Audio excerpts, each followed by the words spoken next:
Syrian military sources confirmed that a Syrian commando squad rescued one of the Russian pilots after Turkey shot down a Russian jet on Tuesday.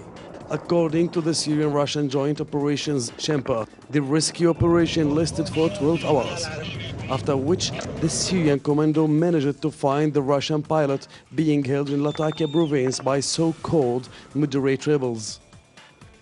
He was then transferred to the Hmeimim military airbase.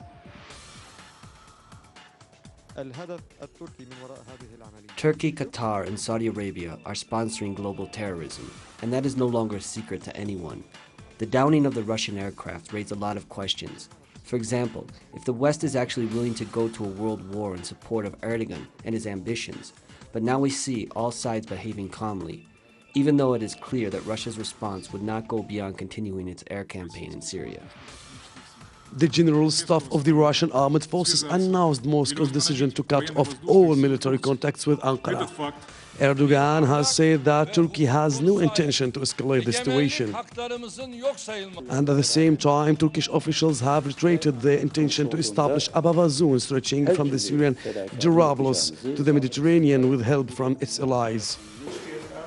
Russian Foreign Minister Lavrov has linked the attack on the Russian jet to the creation of the buffer zone, a project that Turkey has been promoting from months.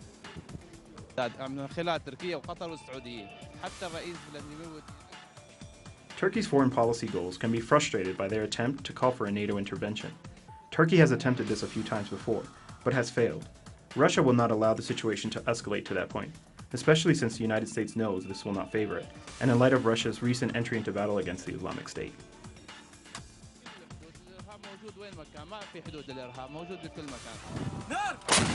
Turkey's downing of the Russian jet on Tuesday will change the situation in the region.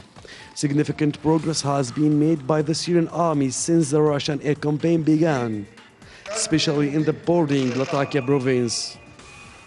This will certainly complicate Turkey's attempts to create a buffer zone along both countries. Hassan Abdullah, teleSUR, Syria.